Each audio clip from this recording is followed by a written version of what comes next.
बीरामपुर एक छोटा सा गांव जहां मिट्टी की दीवारें और फूस की छतें ही लोगों की दुनिया थीं। यहाँ के लोग सूरज के उगने से पहले उठते थे और सूरज के ढलने के बाद ही दम लेते थे। मेहनत यहाँ की रगों में बहती थी। लेकिन कुछ जिंदगियां ऐसी होती हैं जिन्हें मेहनत भी नहीं बचा पाती। माधव की जिंदगी ऐसी ही थी। माधव उम्र कोई 35 साल के करीब, कंधे चौड़े लेकिन झुके हुए, आंखों में वो थकान जो नींद से नहीं बल्कि दुख से आती है। 2 साल पहले तक उसकी दुनिया पूरी थी। उसकी पत्नी सुधा, उसके 2 बच्चे और एक छोटी सी मुस्कुराहट जो हर शाम दरवाजे पर उसका इंतजार करती थी। फिर एक दिन सुधा चली गई। बुखार आया और 3 दिन में सब कुछ लेकर चला गया। उस दिन के बाद माधव की हंसी भी कहीं चली गई, शायद सुधा के साथ ही। अब उसके पास थे 7 साल का राजू और 4 साल की मुन्नी। दोनों की आंखों में माँ की छाया थी। माधव जब भी उन्हें देखता, भीतर कहीं एक टीस उठती थी, लेकिन वो रुक नहीं सकता था। बाप को रोने का वक्त नहीं होता। उस शाम घर में चूल्हा नहीं जला था। 3 दिन हो गए थे। राजू ने दोपहर को पानी पिया था और मुन्नी ने एक कच्चा आम चबाया था। माधव खुद सुबह से भूखा था, लेकिन उसे अपनी भूख से नहीं, बच्चों की आंखों से डर लग रहा था। मुन्नी ने कुछ देर पहले कहा था, बाबा पेट में चूहे दौड़ रहे हैं। उसने हंसने की कोशिश की थी, लेकिन गला भर आया था। गांव में किसी से उधार मांगना अब संभव नहीं रहा था। जो थे वो पहले ही दे चुके थे। कुछ ने दरवाजा बंद करना शुरू कर दिया था जब माधव आता दिखता। इंसान गरीबी से नहीं, दूसरों की आंखों की बेरुखी से टूटता है, और माधव कई बार टूट चुका था। तब उसकी नजर गांव के बाहर उस काली रेखा पर पड़ी। कालवन। कालवन उसका नाम ही गांव में कपकपी ला देता था। गांव के बुजुर्ग कहते थे कि वो जंगल साधारण नहीं है। वहां की हवा अलग चलती है, वहां के पेड़ रात को सांस लेते हैं। जो भी उस जंगल में सूरज ढलने के बाद गया, वो या तो लौटा नहीं या लौटा तो कुछ और ही होकर। कहते थे कि वहां अतृप्त आत्माएं भटकती हैं, और अमावस्या की रात तो वो जंगल जागता है, एक अलग ही दुनिया में। और आज अमावस्या थी। माधव ने दरवाजे की चौखट पकड़ी और आसमान की ओर देखा। चांद नहीं था, सिर्फ तारे थे और एक गहरा घुप्प अंधेरा। उसने भीतर झांका। राजू और मुन्नी एक दूसरे से सटकर सो गए थे, भूखे पेट। मुन्नी के गाल पर आंसू का एक सूखा निशान था। माधव ने कुल्हाड़ी उठाई। डर था, हाँ था, लेकिन बाप का डर हमेशा बच्चों की भूख के सामने हार जाता है। वो कालवन की तरफ चल पड़ा। जंगल में घुसते ही हवा का स्वभाव बदल गया। बाहर जो हवा थी वो थकी हारी थी, लेकिन यहाँ भीतर एक अजीब सी सरसराहट थी, जैसे पत्तियां आपस में फुसफुसा रही हों। पेड़ इतने घने थे कि तारों की रोशनी भी जमीन तक नहीं पहुंच पाती थी। माधव के हाथ में एक टूटी फूटी लालटेन थी, जिसकी लौ हवा में कांप रही थी, जैसे वो भी डरी हुई हो। माधव ने खुद को समझाया, लकड़ी काटनी है, बस जल्दी काटो, जल्दी लौटो। उसने एक सूखे पेड़ की पहचान की और कुल्हाड़ी चलाने लगा। हर वार के साथ आवाज गूंजती थी, और उस गूंज के जवाब में जंगल और भी खामोश हो जाता था। ये वो खामोशी नहीं थी जो सुकून देती है, ये वो खामोशी थी जो बताती है कि कुछ सुन रहा है। माधव ने तेजी से काम किया। पसीना माथे से ढुलक रहा था, सांसें तेज थीं। लकड़ी का एक अच्छा गट्ठर बन गया था। तभी हवा रुक गई, एकदम से, जैसे किसी ने सांस रोक ली हो। और उसी पल माधव को महसूस हुई मोगरे की खुशबू। वो एक पल के लिए ठिठक गया। कुल्हाड़ी हाथ में रुकी रही। मोगरे की खुशबू, यहाँ इस घने जंगल में अमावस्या की रात। ये फूल तो सुधा लगाती थी आंगन में। वो हर शाम उसे गजरे में गूंथती थी और बालों में लगाती थी। जब भी माधव थका हारा घर लौटता, वो खुशबू उसे दरवाजे पर ही मिल जाती थी, जैसे सुधा का स्वागत। आज वो खुशबू यहाँ थी। माधव का दिल एक अजीब भावना से भर गया, आधा प्रेम आधा भय। आंखें भर आईं। उसने एक गहरी सांस ली, जैसे उस खुशबू को भीतर समेट लेना चाहता हो। सुधा, उसके मुंह से बस इतना निकला, और तभी एक आवाज, माधव। वो आवाज जंगल से आई थी, मुलायम, शांत और बिल्कुल परिचित। उसकी रीढ़ में एक सिहरन दौड़ गई। वो आवाज किसी अजनबी की नहीं थी, और यही सबसे बड़ा डर था। माधव ने लालटेन उठाई और उस दिशा में देखा जहां से आवाज आई थी। पेड़ों के बीच कुछ दूर एक आकृति खड़ी थी। सफेद वस्त्र, लंबे बाल और चेहरे पर एक ऐसी शांति जो इस दुनिया की नहीं लगती थी। माधव का पैर एक कदम पीछे गया। उसकी जिंदगी का सबसे बड़ा मोड़ अभी शुरू होने वाला था और वो इससे अनजान था। माधव के पैर जमीन से चिपक गए थे। लालटेन की कांपती रोशनी में वो आकृति और भी रहस्यमयी लग रही थी। सफेद वस्त्र हवा में हल्के से हिल रहे थे, लेकिन हवा तो कब की रुक चुकी थी। लंबे काले बाल कंधों पर बिखरे थे। चेहरा, माधव उसे देख तो रहा था, लेकिन उसकी आंखें उस चेहरे को ठीक से पकड़ नहीं पा रही थीं। जैसे धुंध में कोई दिया हो, दिखता है लेकिन स्पष्ट नहीं। और वो खुशबू, मोगरे की वो खुशबू अब और तेज हो गई थी। डरो मत, आवाज फिर आई, इस बार और करीब से। माधव ने गला साफ किया, कुल्हाड़ी को मजबूती से पकड़ा और कांपती आवाज में बोला, कौन हो तुम? यहाँ क्या कर रही हो इस वक्त? स्त्री एक कदम आगे आई। लालटेन की रोशनी अब उसके चेहरे तक पहुंची और माधव की सांस रुक गई। वो सुंदर थी, असाधारण रूप से सुंदर, लेकिन उसकी सुंदरता में वो ऊष्मा नहीं थी जो जीवित इंसानों में होती है। उसकी त्वचा दूधिया थी, इतनी कि लगे जैसे भीतर से कोई हल्की रोशनी आ रही हो। आंखें बड़ी और गहरी, इतनी गहरी कि माधव को लगा जैसे उनमें झांकने पर कुछ दिख नहीं सकता, सिर्फ खो सकते हो। माधव, उसने कहा, राजू को बुखार था पिछले हफ्ते। मुन्नी को आम बहुत पसंद है, कच्चे वाले। तुम 3 दिन से भूखे हो। माधव का कलेजा धक से रह गया। ये बातें तो कोई नहीं जानता था। गांव में किसी ने नहीं देखा था राजू का बुखार। मुन्नी का आम वाला किस्सा तो बस उन दोनों के बीच की बात थी। और माधव की भूख, वो तो उसने खुद से भी छुपाई हुई थी। तुम कैसे जानती हो ये सब? उसकी आवाज फट गई। स्त्री ने जवाब नहीं दिया, बस मुस्कुराई। एक ऐसी मुस्कुराहट जो दिल को सुकून भी देती है और डराती भी है। फिर उसने अपनी मुट्ठी खोली। माधव की आंखें फटी रह गईं। उसकी हथेली पर 5 सोने के सिक्के थे, चमकते हुए, जैसे अभी अभी ढाले गए हों। उस अंधेरे जंगल में वो सिक्के ऐसे चमक रहे थे जैसे उनके भीतर सूरज की रोशनी कैद हो। ले लो, उसने कहा, बच्चे भूखे हैं। अभी माधव का मन 2 हिस्सों में बट गया। एक हिस्सा कह रहा था, ले लो, बच्चों के लिए ले लो। दूसरा हिस्सा चिल्ला रहा था, भागो, ये इंसान नहीं है। इस जंगल में, इस रात में ये सब सामान्य नहीं है। गांव के बुजुर्गों की बातें उसके कानों में गूंजने लगीं। कालवन में रात को जो मिले उस पर भरोसा मत करना। प्रेत रूप बदलते हैं, लुभाते हैं और फिर ले जाते हैं। माधव के हाथ से कुल्हाड़ी छूटते छूटते बची। उसने एक कदम पीछे लिया, फिर दूसरा, फिर तीसरा, और फिर वो मुड़ा और दौड़ पड़ा। लकड़ी का गट्ठर वहीं छूट गया। लालटेन हाथ में थी। बस वो दौड़ता रहा जब तक कि जंगल की सीमा पार नहीं हो गई और गांव की मिट्टी उसके पैरों तले नहीं आ गई। घर पहुंचकर माधव ने दरवाजा बंद किया। सांस फूल रही थी, दिल धड़क रहा था। उसने दोनों बच्चों को देखा, सो रहे थे। उसने माथे पर हाथ रखा और आंखें बंद की। बस एक बुरा सपना था, या शायद भूख की वजह से भ्रम हुआ। लेकिन तभी उसकी नाक में कुछ आया, एक खुशबू, मीठी, गर्म, घी और दूध की खुशबू। माधव ने आंखें खोलीं और रसोई की तरफ देखा। चूल्हे के पास एक मिट्टी की हांडी रखी थी, ढकी हुई। माधव ने कांपते हाथों से उसका ढक्कन उठाया और भीतर थी खीर, गाढ़ी, सफेद, केसर की महक वाली खीर। इतनी खीर कि तीनों के लिए काफी से ज्यादा। माधव का दिमाग सुन्न हो गया। ये हांडी यहाँ थी नहीं जब वो गया था। दरवाजा उसने बंद किया था। बच्चे सोए हुए थे, तो ये आई कहाँ से? वो जवाब वो जानता था, लेकिन मानना नहीं चाहता था। वो शक्ति उसके घर तक आ चुकी थी। माधव के हाथ से हांडी का ढक्कन गिर गया। उसने एक कदम पीछे लिया, फिर राजू और मुन्नी को देखा और उसके पेट में डर की एक ठंडी लहर दौड़ गई। अगर उसने बच्चों को कुछ किया तो? बच्चों की भूख एक तरफ, उनकी सुरक्षा पहले। उसने उस रात खीर नहीं खाई, हांडी को बाहर रख दिया, लेकिन नींद नहीं आई। पूरी रात छत को ताकता रहा। सुबह होते ही माधव ने एक फैसला किया। गांव के बाहर बरगद के पेड़ के नीचे बाबा भैरवनाथ रहते थे। वो तांत्रिक थे। गांव वाले उनसे डरते थे, दूरी रखते थे। लेकिन जब कोई रास्ता न बचे तो इंसान उसी दरवाजे पर जाता है जिससे वो सबसे ज्यादा डरता है। माधव उनके पास पहुंचा।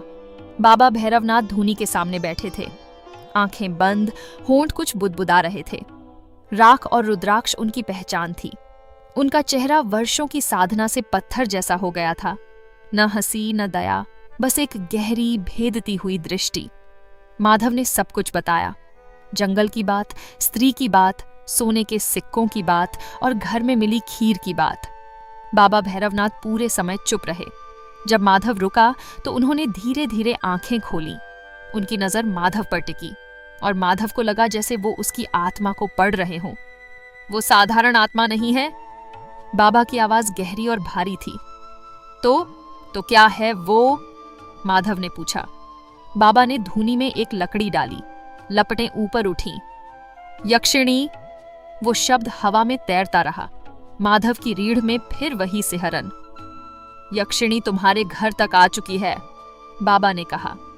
इसका मतलब वो तुम्हें देख रही है, तुम्हारे बच्चों को देख रही है। उसका इरादा क्या है ये अभी नहीं कह सकते, लेकिन एक बात तय है, उसे रोका जा सकता है। माधव आगे झुका। कैसे? बाबा ने उसकी आंखों में देखा।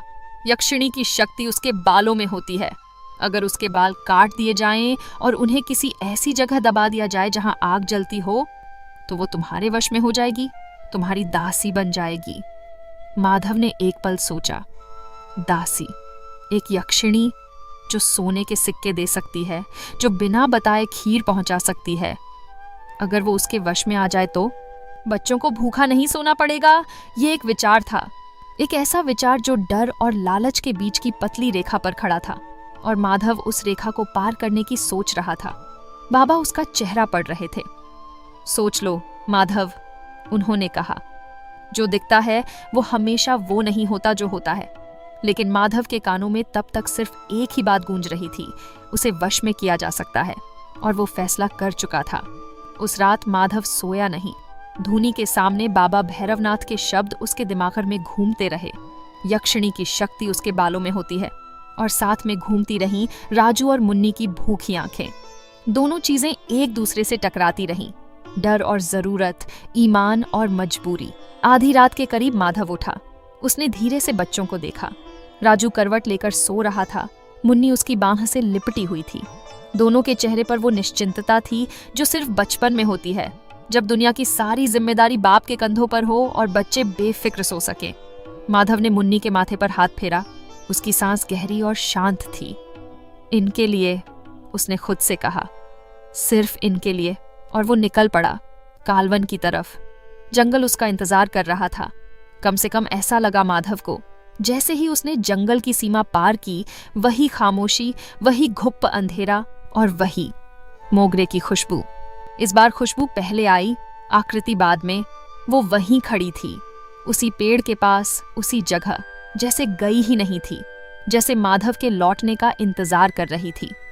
आ गए, उसने कहा। न हैरानी, न उलाहना, बस एक शांत स्वीकृति। माधव ने गला साफ किया। अब उसे डर को छुपाना था, योजना को अमल में लाना था। उसने एक गहरी सांस ली और आगे बढ़ा। कल रात मैंने गलत किया, भाग गया, उसने कहा। लेकिन सच कहूं तो डर गया था। स्त्री ने उसे देखा। उन गहरी आंखों में कुछ था, शायद समझ, शायद करुणा। डर स्वाभाविक है, उसने कहा, लेकिन तुम लौटे, यही साहस है। माधव के भीतर कुछ कसा। वो साहस से नहीं आया था, वो छल से आया था। लेकिन उसने वो बात अपने चेहरे पर नहीं आने दी। तुमने खीर भेजी थी? उसने पूछा। बच्चे भूखे थे। तुम उनका ख्याल रखती हो? हाँ। माधव ने एक पल रुककर उसे देखा। वो जमीन पर बैठ गई थी, एक पत्थर के पास, घुटने मोड़कर। उसके बाल हवा में हल्के से उड़ रहे थे, लंबे घने काले बाल, जिनमें वो शक्ति थी जो बाबा ने बताई थी। माधव का हाथ कमर के पीछे गया। वहां एक छोटी कैंची थी जो उसने अपने कुर्ते के नीचे छुपाई थी। अभी नहीं, पहले करीब जाना होगा। वो उसके पास बैठ गया, जमीन पर, उससे थोड़ी दूरी पर। तुम्हारा नाम क्या है? उसने पूछा। स्त्री ने एक पल के लिए चुप्पी ली, फिर बोली, नाम से क्या होता है माधव? जो हूं वो हूं, ठीक है, लेकिन तुम मुझे जानती हो, मेरे बच्चों को जानती हो, और मैं तुम्हारे बारे में कुछ नहीं जानता। ये तो न्याय नहीं है। स्त्री के होंठों पर एक हल्की मुस्कान आई। न्याय की बात करते हो तुम? हाँ। माधव धीरे धीरे उसके और करीब खिसका। बताओ, तुम यहाँ क्यों हो? इस जंगल में क्या करती हो? स्त्री ने आसमान की तरफ देखा। चांद नहीं था, लेकिन तारे थे। कुछ रिश्ते मृत्यु के बाद भी नहीं टूटते माधव। कुछ जिम्मेदारियां इस दुनिया से उस दुनिया तक चली जाती हैं। मैं यहाँ हूं क्योंकि... वो रुकी। माधव और करीब आ गया था। अब उसका हाथ कैंची तक पहुंच सकता था। बाल बस कुछ इंच दूर थे। क्योंकि कुछ अधूरा है। उसने वाक्य पूरा किया और उसी पल माधव ने हाथ बढ़ाया। कैंची चली, एक झटके में नहीं, 2-3 बार। बाल घने थे, लेकिन माधव के हाथ कांप रहे थे और डर उसकी सांसें रोक रहा था। फिर भी उसने नहीं रोका। और फिर एक चीख, ऐसी चीख जो जंगल के हर पेड़ से टकराई, हर पत्ती को हिला गई। पक्षी अंधेरे में उड़ गए, जमीन जैसे कांपी। लेकिन वो चीख, वो सिर्फ दर्द की नहीं थी, उसमें कुछ और था। माधव ने कैंची रोकी और उस स्त्री का चेहरा देखा। उसकी आंखों में आंसू थे, और वो आंसू क्रोध के नहीं थे। वो आंसू उस दर्द के थे जो तब होता है जब कोई अपना धोखा दे। माधव, उसकी आवाज टूटी हुई थी। तुमने ये क्या किया? वो शब्द एक सवाल नहीं था, एक विलाप था। मैंने सोचा तुम खतरनाक हो, माधव के मुंह से निकला, लेकिन उसे खुद पता था कि ये पूरा सच नहीं था। खतरनाक? उसने दोहराया, आंखें बंद कर लीं। मैं तुम्हारे बच्चों के लिए खाना लाई, मैं तुम्हें सोने के सिक्के देना चाहती थी, और तुमने... उसकी आवाज वहीं रुक गई। शरीर में एक कपकपाहट आई और फिर वो शांत हो गई। एक गहरी, भारी शांति, जैसे कोई हार मान ले। ठीक है माधव। उसने आंखें खोली। अब उनमें आंसू नहीं थे, बस एक थकान थी। जो चाहते थे वो कर लिया, अब जो चाहो वो करो। माधव ने बाल अपनी मुट्ठी में कसे। बाबा ने कहा था, इन्हें चूल्हे के नीचे दबा दो, आग हर रोज जलेगी और वो तुम्हारे वश में रहेगी। वो उठा। उसने उस स्त्री की तरफ नहीं देखा, लेकिन जाते जाते उसने जो सुना, वो शब्द उसके साथ जंगल से बाहर भी आए और घर में भी रहे और रातों को उसकी नींद में भी आते रहे। वो स्त्री बहुत धीरे से बोली थी, इतने धीरे कि शायद उसने माधव को सुनाने के लिए कहा भी नहीं था, बस खुद से कहा था, मैं तो बस घर जाना चाहती थी।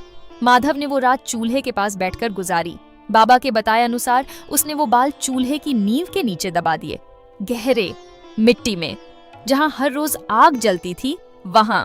बाबा ने कहा था कि जब तक बाल वहां रहेंगे और आग जलती रहेगी, वो शक्ति उसके घर से बाहर नहीं जा सकती, उसकी दासी बनी रहेगी। अगली सुबह जब माधव उठा तो वो स्त्री घर में थी, चुपचाप कोने में बैठी। उसके बाल अब पहले से छोटे थे, उलझे हुए। चेहरे पर वो शांति अब भी थी, लेकिन उसमें अब एक उदासी मिली हुई थी जो माधव को देखे जा रही थी। राजू उठा और उसे देखकर ठिठका। मुन्नी उठी और सीधे उसके पास चली गई। बच्चों में वो समझ होती है जो बड़ों में नहीं होती। तुम कौन हो? मुन्नी ने पूछा। स्त्री ने उसे देखा, आंखें भर आईं, लेकिन मुस्कुराई। तुम्हारी? उसने रुककर एक गहरी सांस ली। तुम्हारी देखभाल करने वाली? मुन्नी उसकी गोद में चली गई। माधव दरवाजे की चौखट से टिककर ये सब देखता रहा। उसके हाथ में जीत थी, लेकिन उसके सीने में कुछ था जिसे जीत नहीं कहते। उसे याद आया वो वाक्य, मैं तो बस घर जाना चाहती थी, और उसे समझ नहीं आया कि उस वाक्य का मतलब क्या था अभी नहीं। कुछ सुख ऐसे होते हैं जो धीरे धीरे आते हैं, जैसे सुबह की रोशनी, पहले एक हल्की लकीर, फिर उजाला, फिर पूरा दिन। माधव के घर में भी कुछ ऐसा ही हुआ। वो स्त्री जब से घर में आई थी, एक अजीब सी गर्माहट आ गई थी। वो गर्माहट जो चूल्हे की आग से नहीं, बल्कि किसी की मौजूदगी से आती है। पहले दिन उसने सुबह उठकर घर बुहारा, दूसरे दिन उसने राजू और मुन्नी के लिए दाल चावल बनाए, साधारण लेकिन इतने स्वादिष्ट कि राजू ने 2 बार मांगा। मुन्नी ने खाते खाते कहा था, ये माँ जैसा बनाती थी, और उस स्त्री ने उसे सुना पर कुछ नहीं बोली, बस उसके सिर पर हाथ फेरा, इतने प्यार से, इतनी परिचितता से कि माधव का दिल एक पल के लिए अटक गया। तीसरे दिन घर में फूल थे। माधव को नहीं पता था कहाँ से आए। दरवाजे की चौखट पर, खिड़की की मुंडेर पर छोटे छोटे पीले फूल, और साथ में वही खुशबू मोगरे की। धीरे धीरे घर बदलने लगा। दीवारों पर जो उदासी पुती हुई थी वो हटने लगी।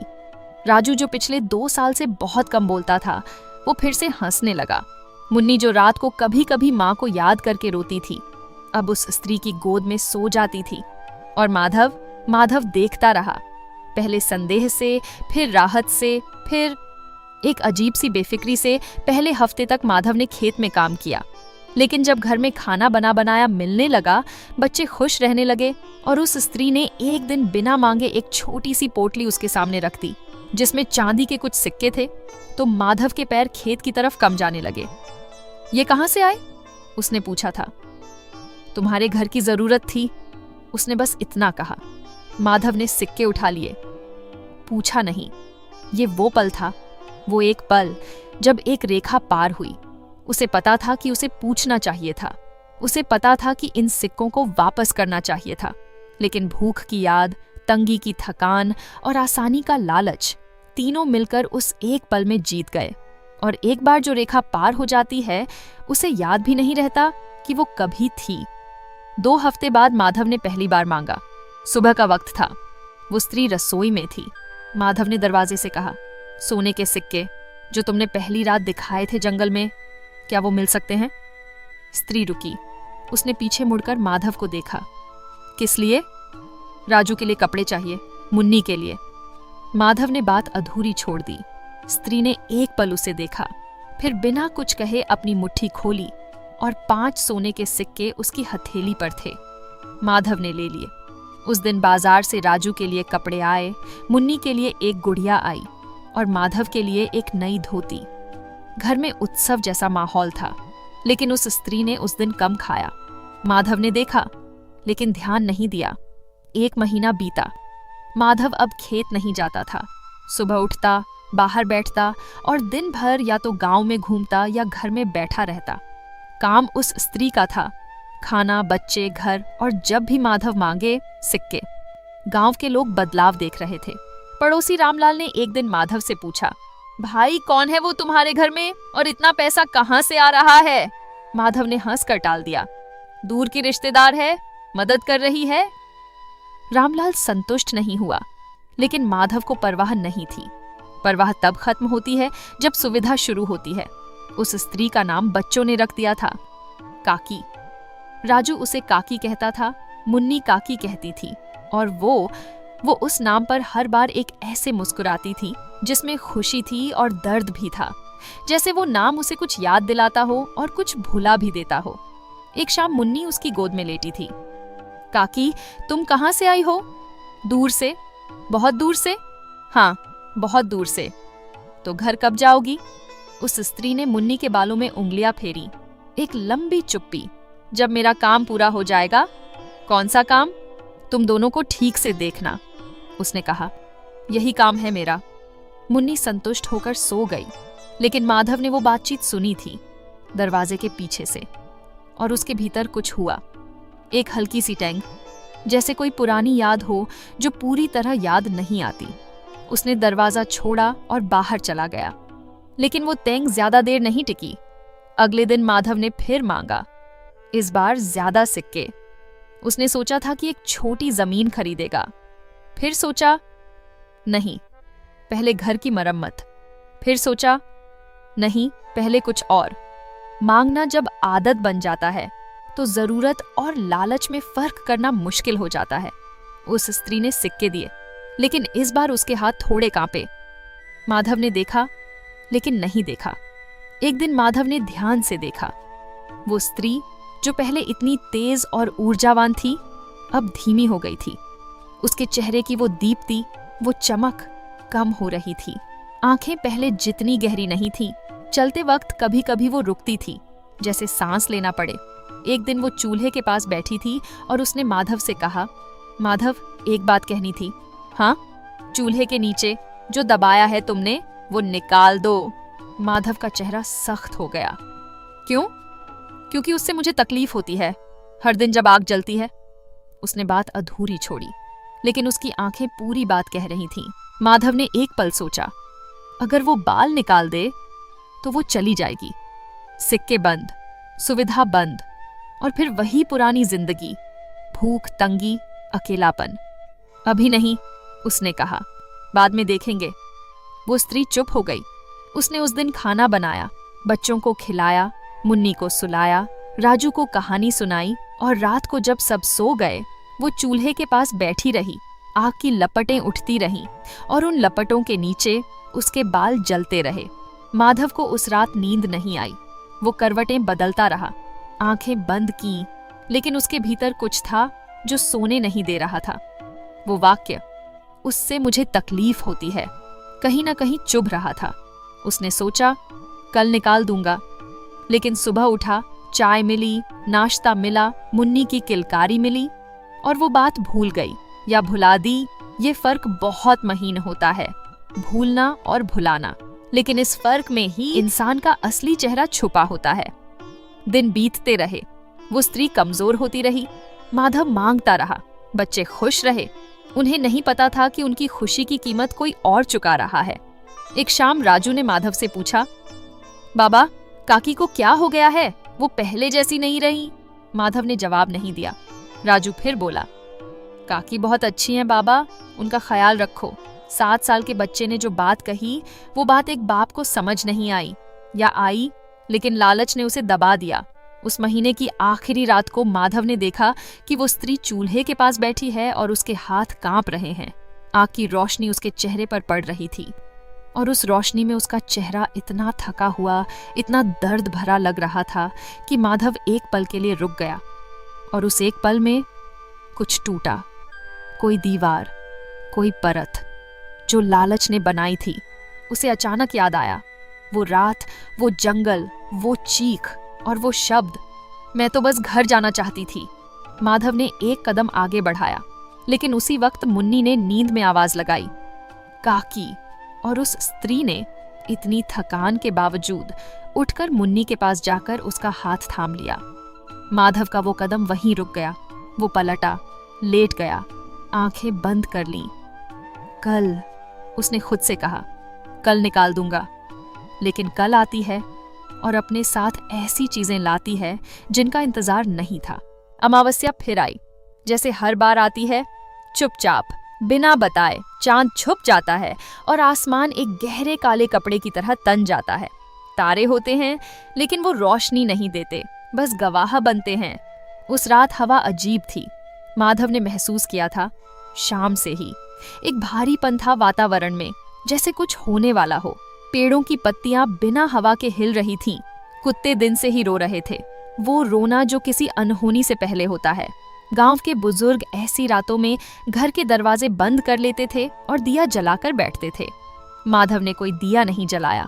वो बाहर चबूतरे पर बैठा था, लापरवाही से, जैसे कोई खतरा हो ही नहीं। पिछले महीने की सुविधा ने उसके भीतर का वो डर भी सुला दिया था जो उसे जागते रहना चाहिए था। भीतर से रसोई में हल्की आवाजें आ रही थीं। वो स्त्री रात का खाना बना रही थी। बच्चे सो चुके थे। माधव ने आसमान की तरफ देखा। अंधेरा था, गहरा, घुप्प। पहली आवाज रसोई से आई, एक हल्की सी कराह, जैसे किसी को अचानक दर्द हुआ हो। माधव ने सुना लेकिन अनसुना किया। फिर एक और आवाज, इस बार थोड़ी तेज, फिर खामोशी। माधव उठा और रसोई की तरफ बढ़ा। दरवाजे पर रुका। वो स्त्री चूल्हे के सामने बैठी थी, दोनों हाथ जमीन पर टिके, सिर झुका हुआ। सांसें भारी थीं। चूल्हे की आग सामान्य से ज्यादा तेज जल रही थी। लपटें ऊंची थीं, रंग थोड़ा अलग, नारंगी में नीला मिला हुआ। क्या हुआ? माधव ने पूछा। उसने सिर उठाया। चेहरा देखकर माधव का दिल धक से रह गया। वो चेहरा जो हमेशा शांत रहता था, जिसमें एक अलौकिक स्थिरता थी, आज टूटा हुआ था। आंखें लाल थीं, होंठ कांप रहे थे और माथे पर पसीना था, लेकिन वो पसीना ठंडा था, गर्म नहीं। माधव, उसने कहा। आवाज में वो भारीपन था जो तब आता है जब कोई आखिरी बार कुछ कहना चाहता हो। अभी भी वक्त है, चूल्हे के नीचे से निकाल दो, अभी, इसी पल। क्यों? क्या हो रहा है? अमावस्या है आज। उसकी आवाज कांपी। आज की रात वो बाल और नहीं सह सकते। अगर आज नहीं निकाले तो क्या? माधव ने कहा, और उसकी आवाज में वो कठोरता थी जो एक महीने की आदत ने बना दी थी। वो स्त्री ने उसे देखा, एक लंबी नजर जिसमें गुस्सा नहीं था, शिकायत नहीं थी, बस एक गहरी असीम उदासी थी। तो जो होगा, उसने धीरे से कहा, उसके लिए तैयार रहो। और उसी पल चूल्हा फटा। धमाका इतना तेज था कि पूरा घर हिल गया। दीवारें कांपी, छत से मिट्टी झरी। राजू और मुन्नी की नींद टूटी और दोनों चीखने लगे। माधव दरवाजे से पीछे की तरफ गिरा। कोहनी जमीन से टकराई। दर्द की एक लहर ऊपर तक गई। रसोई में धुआं था। माधव ने उठकर देखा, वो स्त्री वहां नहीं थी। चूल्हे की जगह पर एक काला निशान था। आग बुझ चुकी थी और वो जगह जहां बाल दबे थे वहां जमीन फटी हुई थी। खाली। वो चली गई। माधव ने एक पल वहां खड़े होकर उस खाली जगह को देखा। भीतर कुछ था, कोई भावना जिसे वो पहचान नहीं पाया। राहत नहीं थी वो, कुछ और था, भारी, गहरा, अजीब। लेकिन उसके पास सोचने का वक्त नहीं था, क्योंकि बाहर से आवाजें आ रही थीं। दरवाजा जोर से खुला। ठाकुर दयाराम, गांव का सबसे रसूखदार और सबसे क्रूर आदमी, जिसकी जमीन पर माधव का घर था और जिसने पिछले 3 महीने से किराया मांगना बंद कर दिया था। इसलिए नहीं कि उसे दया आई थी, बल्कि इसलिए कि वो एक बड़ी रकम एक साथ वसूलने की योजना बना रहा था। आज वो रकम वसूलने आया था। उसके साथ 4 आदमी थे, मोटे, लाठी लिए हुए। उनके चेहरों पर न दया थी न संकोच। ऐसे आदमी जो दूसरों की तकलीफ को काम की तरह निपटाते हैं। माधव, ठाकुर की आवाज रात को चीरती हुई आई। निकल बाहर, आज हिसाब होगा। माधव दरवाजे पर आया। उसके पीछे राजू और मुन्नी थे, कांपते हुए, एक दूसरे से सटे हुए। ठाकुर साहब, अभी रात है, बच्चे सो रहे थे। मुझे बच्चों से मतलब नहीं, ठाकुर ने बीच में काटा। 3 महीने का किराया और जो सोने चांदी के सिक्के लाया है तू, वो सब मेरा हक है। मेरी जमीन पर रहता है, मेरी हवा में सांस लेता है, तो मेरा हिस्सा देना होगा। लेकिन कोई लेकिन नहीं, ठाकुर ने इशारा किया। 2 आदमी आगे बढ़े। माधव के पास न पैसे थे, न ताकत, न कोई सहारा। उसने राजू और मुन्नी को पीछे धकेला। भीतर जाओ। ठाकुर के आदमियों ने माधव को एक तरफ धकेला और घर में घुसने लगे। और तभी हवा रुक गई, पूरी तरह, एकदम से, जैसे किसी ने दुनिया को एक पल के लिए रोक दिया हो। फिर एक रोशनी घर के भीतर से, रसोई की तरफ से, एक सफेद रोशनी फैलने लगी। न तेज, न चौंधियाने वाली, बल्कि वो रोशनी जो आंखों को नहीं, दिल को छूती है। ठाकुर के आदमी रुक गए। ठाकुर खुद रुक गया। और माधव की सांस रुक गई। वो रोशनी एक आकृति में बदली, और वो आकृति, वो उसी स्त्री की थी। लेकिन इस बार अलग। इस बार उसके चेहरे पर न वो थकान थी, न वो दर्द। इस बार वो पूरी थी, जैसे किसी बंधन से मुक्त हुई हो। वो हवा में उठी और ठाकुर की तरफ मुड़ी। ठाकुर ने पहली बार अपनी जिंदगी में डर महसूस किया। असली डर, वो डर जो तब आता है जब इंसान को पता चलता है कि उसके रसूख और लाठियों की इस दुनिया में कोई कीमत नहीं। निकलो, बस एक शब्द। लेकिन उस एक शब्द में इतनी शक्ति थी कि ठाकुर के 4 आदमी एक दूसरे से टकराते हुए पीछे भागे।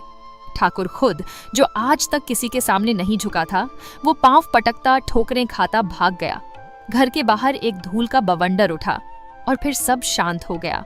माधव खड़ा था, कांपते पैरों से, भीगी हथेलियों से। वो आकृति अब उसके सामने थी, जमीन पर, तैरती नहीं, खड़ी। उसकी आंखें माधव पर टिकी थीं और माधव ने पहली बार ध्यान से देखा।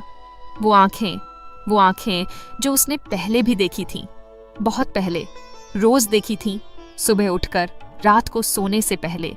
जिन आंखों में उसकी परछाई दिखती थी, जिन आंखों में राजू की शरारतें थीं और मुन्नी की किलकारियां थीं। सुधा, वो शब्द उसके मुंह से निकला, टूटा हुआ, कांपता हुआ। आकृति ने एक पल के लिए आंखें बंद की और जब खोली तो एक आंसू था, बस एक। हाँ, माधव के पैरों तले जमीन खिसक गई। वो घुटनों पर बैठ गया। उसके हाथ कांप रहे थे। पूरा एक महीना उसके सामने एक फिल्म की तरह चला। वो रात जब उसने कैंची उठाई थी, वो चीख, वो शब्द, माधव तुमने ये क्या किया। वो हर सुबह जब उसने खाना लिया और पूछा नहीं। वो हर बार जब उसने सिक्के लिए और देखा नहीं। वो हर रात जब चूल्हे में आग जली और उसके नीचे। नहीं, माधव के मुंह से निकला, नहीं सुधा, मुझे नहीं पता था। मैं नहीं जानता था कि तुम जानते थे माधव। सुधा की आवाज कठोर नहीं थी, लेकिन सच थी। नहीं जानते थे कि मैं सुधा हूं, ये सच है। लेकिन ये जानते थे कि वो तकलीफ में है। ये जानते थे कि उसने मदद की थी। ये जानते थे कि उसने कभी नुकसान नहीं पहुंचाया। माधव का सिर झुक गया। फिर भी रोज जाते रहे। वो शब्द, रोज जाते रहे, माधव के भीतर एक आग की तरह उतरे। मैं लौट के आई थी, सुधा ने कहा। आवाज में अब वो दर्द था जो महीनों से दबा था। राजू को बुखार था, मुझसे देखा नहीं गया। मुन्नी रात को रोती थी, मेरा दिल तड़पता था। तुम भूखे थे और मैं देख रही थी, तो आई, बस इसलिए आई। मैं घर आई थी माधव, और तुमने मुझे कैद कर लिया। माधव के गले में कुछ अटक गया। वो कुछ बोलना चाहता था, माफी, सफाई, कुछ भी, लेकिन शब्द नहीं निकले, क्योंकि कोई शब्द काफी नहीं था। राजू और मुन्नी दरवाजे पर खड़े थे। मुन्नी ने उस आकृति को देखा और वो दौड़ी। माँ! वो शब्द रात को चीरता हुआ निकला। मुन्नी ने अपनी बाहें फैलाईं और वो आकृति झुकी, उसे समेटा, लेकिन वो स्पर्श पूरा नहीं था, जैसे धुंध को पकड़ने की कोशिश हो। फिर भी मुन्नी ने कहा, माँ, तुम आ गई? हाँ मेरी जान, सुधा की आवाज भर आई। मैं थी ही यहाँ, हमेशा थी। राजू आया। वो कुछ नहीं बोला, बस खड़ा रहा, और उसकी आंखों से आंसू बहते रहे। सुधा ने उसे भी देखा। बड़े हो गए हो राजू, बहुत बड़े। राजू ने होंठ भींचे और फिर टूट गया। वो माँ के पास गया और सुधा ने दोनों बच्चों को जितना हो सकता था समेट लिया। माधव वहीं घुटनों पर था, देखता रहा। कुछ देर बाद सुधा ने बच्चों से कहा, जाओ भीतर जाओ, सो जाओ। तुम जाओगी? मुन्नी ने पूछा। थोड़ी देर में। मुन्नी ने उसका हाथ पकड़ा या पकड़ने की कोशिश की, फिर भीतर चली गई। राजू ने एक बार पीछे मुड़कर देखा और फिर वो भी गया। अब सिर्फ माधव और सुधा थे। सुधा, माधव ने कहा। आवाज टूटी हुई थी। माफ कर दो। सुधा ने उसे देखा। माधव, माफी की बात बाद में, पहले एक काम करो। क्या? चूल्हे के नीचे जो बचा है, जो राख है, उसे निकालो अपने हाथों से। माधव उठा, रसोई में गया। चूल्हा फटा हुआ था, लेकिन नींव के नीचे मिट्टी में अभी भी कुछ था, राख, जली हुई राख।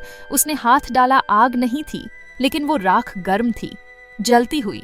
माधव के हाथ जले, लेकिन उसने नहीं हटाया। उसने राख निकाली, मुट्ठी भर, धीरे धीरे। हाथ लाल हो गए।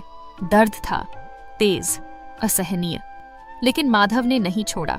शायद इसलिए कि उसे पता था ये दर्द उस दर्द का 100वां हिस्सा भी नहीं था जो उसने सुधा को दिया था। कुछ रातें ऐसी होती हैं जो इंसान को तोड़ती नहीं, बदलती हैं। वो रात उन्हीं रातों में से एक थी। माधव रसोई में घुटनों पर बैठा था, हाथ जले हुए, लाल, कांपते हुए। मुट्ठी में राख थी, वो राख जो कभी सुधा के बाल थे, जो उसने अपने लालच और डर में चूल्हे की नींव तले दबाए थे, जो हर रोज जली थी, चुपचाप, बिना किसी शिकायत के, जैसे सुधा जलती रही थी। उसने वो राख बाहर ले जाकर हवा में उड़ा दी। कोई मंत्र नहीं, कोई विधि नहीं, बस एक थके हुए, टूटे हुए आदमी का एक काम, जैसे किसी गलती को मिटाने की कोशिश, यह जानते हुए भी कि गलतियां मिटती नहीं, बस उनके साथ जीना सीखना पड़ता है। हवा ने उस राख को समेट लिया और उसी पल माधव को पीछे से एक गर्माहट महसूस हुई। वो सुधा थी। वो दोनों बाहर आए। घर के सामने जो छोटा सा चबूतरा था, वहां बैठ गए, जहां माधव बैठता था शाम को, जहां सुधा बैठती थी पहले, जब सब ठीक था। आसमान में तारे थे। कोई नहीं बोला, देर तक। कभी कभी चुप्पी ही सबसे जरूरी बातचीत होती है, जिसमें सब कह दिया जाता है बिना एक शब्द के। फिर माधव ने कहा, तुम्हें दर्द हुआ? बहुत दर्द। सुधा ने जवाब नहीं दिया। मैं जानता था कि तकलीफ हो रही है। फिर भी उसका गला भर आया। फिर भी मैंने नहीं निकाला। क्यों नहीं निकाला माधव? सुधा ने पूछा। सवाल में गुस्सा नहीं था, बस एक जिज्ञासा थी, जैसे वो सच में जानना चाहती हो। माधव ने एक लंबी सांस ली। डर था। किस बात का? कि तुम चली जाओगी और फिर सब वैसा हो जाएगा, वैसा जैसा तुम्हारे जाने के बाद हुआ था। उसकी आवाज कांपी। उस खालीपन से डर लगता है सुधा। तुम नहीं जानती, या शायद जानती हो, कि घर में जब कोई ना हो तो दीवारें भी रोती हैं। सुधा चुप रही। मुझे माफ कर दो, माधव ने कहा। इस बार शब्दों में वो बोझ था जो महीनों की गलतियों का होता है। सुधा ने उसकी तरफ देखा। माधव, माफी देना आसान है, लेकिन सुनो, जो मैं कहने आई हूं वो माफी से ज्यादा जरूरी है। माधव ने नजरें उठाईं। मैं इसलिए नहीं आई थी कि तुम्हें सोना दूं, सुधा ने कहा। इसलिए नहीं आई थी कि तुम्हारी नौकरानी बनूं। मैं इसलिए आई थी क्योंकि राजू की सांसें रात को अटकती थीं और तुम सुन नहीं पाते थे। मैं इसलिए आई थी क्योंकि मुन्नी सपने में माँ माँ कहकर जागती थी और कोई उसके सिर पर हाथ रखने वाला नहीं था। माधव की आंखें भर आईं। मैं माँ थी, हूं। माँ होना मरने से खत्म नहीं होता। वो शब्द, माँ होना मरने से खत्म नहीं होता, रात की हवा में तैरते रहे। माधव ने उन्हें सुना, महसूस किया और भीतर कहीं गहरे उतरने दिया। लेकिन माधव, सुधा आगे बोली, एक बात समझो, प्रेम को कभी कैद नहीं करते। जो चीज तुमसे प्यार करती है उसे रोकने की कोशिश मत करो, क्योंकि प्रेम रुकने से खत्म नहीं होता, बस तकलीफ में बदल जाता है। मैंने तुम्हें तकलीफ दी। हाँ, सुधा ने सीधे कहा, दी, लेकिन मैं तुमसे नाराज नहीं हूं माधव। तुम टूटे हुए थे, भूखे थे, अकेले थे। टूटे हुए इंसान गलत फैसले लेते हैं। यह इंसान होने का हिस्सा है। गलती वो नहीं जो हो जाए, गलती वो है जिसे जानते हुए भी न सुधारा जाए। माधव ने सिर झुका लिया। तुमने आखिर में सुधारी, सुधा ने कहा। देर से, लेकिन सुधारी। कुछ देर की खामोशी के बाद सुधा उठी। माधव समझ गया, वो जाने वाली है। सुधा, उसने हाथ बढ़ाया। माधव, उसने रोका, लेकिन नरमी से। मुझे जाना होगा, यही नियम है। जो इस दुनिया से जा चुके हैं वो यहाँ ज्यादा देर नहीं रह सकते। मैं जितनी देर रह सकती थी रही, शायद ज्यादा देर रही। बच्चों का क्या होगा? सुधा मुस्कुराई। बच्चों का बाप जिंदा है, उसने कहा। वो बाप जो कालवन में अकेला डरा हुआ लेकिन उनके लिए गया था। वो बाप जिसने जले हुए हाथों से राख निकाली। वो बाप काफी है माधव, बस उसे खुद पर भरोसा होना चाहिए। माधव का गला रुंध गया। और हाँ, सुधा ने कहा, और उसकी आवाज में अब एक हल्कापन था, जैसे कोई बोझ उतर गया हो। कल सुबह आंगन में देखना, कुछ मिलेगा। क्या मिलेगा? जो चाहिए था, लेकिन जो मैं दे नहीं सकती थी, वो तुम्हें खुद कमाना होगा। सुधा भीतर गई, राजू और मुन्नी के पास। माधव दरवाजे पर खड़ा रहा, भीतर नहीं गया। उसे लगा कि ये पल उन तीनों का है, उसका नहीं। भीतर से आवाजें नहीं आईं, खामोशी थी, लेकिन वो खामोशी जो भरी हुई होती है, जैसे कोई लोरी हो जो सुनाई न दे, बस महसूस हो। कुछ देर बाद वो रोशनी, वो सफेद हल्की रोशनी धीरे धीरे कम होने लगी और फिर गई। माधव ने महसूस किया, उसे देखने की जरूरत नहीं थी। जब सुधा आई थी तो एक गर्माहट थी हवा में, और जब गई तो वो गर्माहट भी गई। हवा वही रही, लेकिन उसमें एक खालीपन था, एक परिचित खालीपन। लेकिन इस बार वो खालीपन पहले जैसा नहीं था। पहले वो खालीपन डराता था, अब उसमें एक शांति थी, जैसे किसी ने कह दिया हो, सब ठीक है, आगे बढ़ो। माधव भीतर गया। राजू और मुन्नी सो रहे थे। दोनों के चेहरे पर एक ऐसी शांति थी जो पिछले 2 साल से नहीं दिखी थी। मुन्नी के होठों पर हल्की मुस्कुराहट थी, नींद में भी। माधव ने दोनों के सिर पर हाथ रखा। राजू का माथा थोड़ा गर्म, थोड़ा खुरदरा। मुन्नी का माथा मुलायम, ठंडा। उसने झुककर दोनों के माथे चूमे। माफ करना, उसने फुसफुसाया, बच्चों से, सुधा से, खुद से।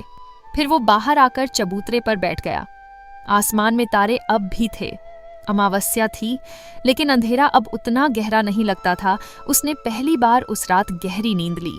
सुबह जब आंख खुली तो पक्षियों की आवाजें थीं।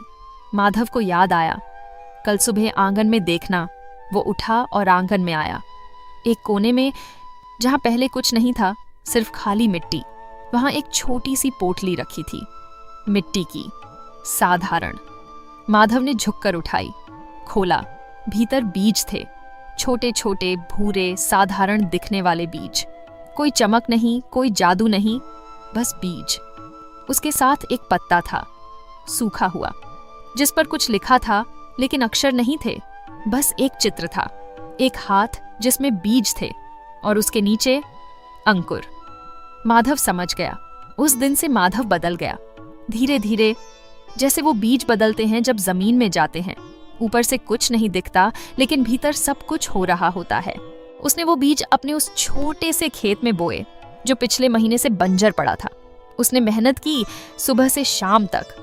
पहले दिन हाथ जले, वही जले हुए हाथ जिनसे उसने राख निकाली थी। दर्द था, लेकिन इस दर्द में एक संतोष था जो पिछले महीने के सारे सुख में नहीं था। राजू उसके साथ खेत में जाने लगा, छोटे हाथों से मिट्टी खोदता, पानी डालता। माधव उसे देखता और मन में कुछ भरता। मुन्नी घर पर रहती और घर को संभालने की कोशिश करती। छोटे छोटे हाथों से बुहारती, पानी भरती। कभी कभी कुछ बिखर जाता, टूट जाता। माधव कुछ नहीं कहता, बस मुस्कुराता। हफ्ते भर में अंकुर निकले, छोटे, हरे, नाजुक। माधव उस सुबह खेत में बैठा रहा, उन अंकुरों को देखता रहा। उसे याद नहीं आया कब आंखें भर आईं, लेकिन आईं। सुधा, देख रही हो? उसने धीरे से कहा। हवा से, आसमान से, उस खालीपन से जिसमें सुधा अब भी थी, किसी न किसी रूप में। हवा चली, हल्की सी। माधव ने उसे जवाब मान लिया। 2 महीने बाद खेत में फसल थी, साधारण फसल। कोई जादुई अनाज नहीं, कोई सोना नहीं, लेकिन पर्याप्त। 3 लोगों के लिए काफी, और थोड़ा बचाकर बेचने के लिए भी। माधव बाजार गया, फसल बेची, पैसे लिए। पैसे हाथ में आए तो उसने उन्हें देर तक देखा। वो पैसे जो उसने खुद कमाए थे, अपनी मेहनत से, अपने जले हुए हाथों से, उनमें एक वजन था, एक इज्जत थी।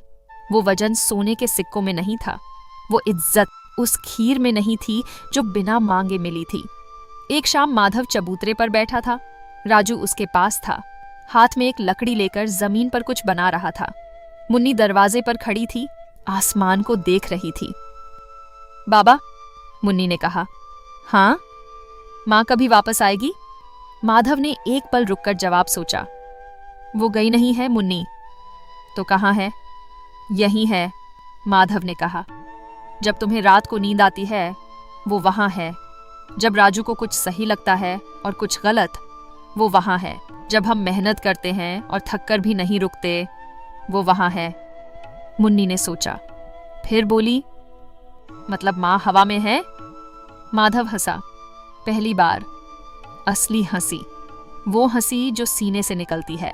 हाँ, उसने कहा। माँ हवा में है। मुन्नी संतुष्ट होकर भीतर चली गई। राजू ने ऊपर देखा, बाप की आंखों में जो था उसे देखा, और वो समझ गया जो मुन्नी नहीं समझ सकती थी अभी। उसने माधव का हाथ थाम लिया। माधव ने उसे कसकर पकड़ा। रात को माधव ने दिया जलाया, घर के बाहर, चौखट के पास, छोटा सा, मिट्टी का, जैसे सुधा जलाती थी। उसने दिए को देखा। लौ कांप रही थी, लेकिन बुझ नहीं रही थी। जैसे प्रेम जो कांपता है तूफानों में, तकलीफों में, लेकिन बुझता नहीं। माधव ने आंखें बंद की। सुधा, मैं समझ गया, उसने मन में कहा, या शायद होंठों से भी, धीरे से। देर से समझा, लेकिन समझ गया। मेहनत ही असली दौलत है, और तुम्हारा प्रेम वो सबसे बड़ी दौलत है जो मेरे पास है, थी, है, हमेशा रहेगी। हवा चली। दिए की लौ एक पल के लिए बड़ी हुई, तेज, उज्जवल, फिर वापस सामान्य हो गई। माधव मुस्कुराया। उस रात बीरामपुर में चांद नहीं था, लेकिन माधव के घर में रोशनी थी, एक छोटे से दिए की, जो काफी थी। प्रेम को कभी कैद मत करो, क्योंकि कैद किया हुआ प्रेम तकलीफ बन जाता है। जो तुमसे प्यार करता है उसे थामो, जकड़ो नहीं।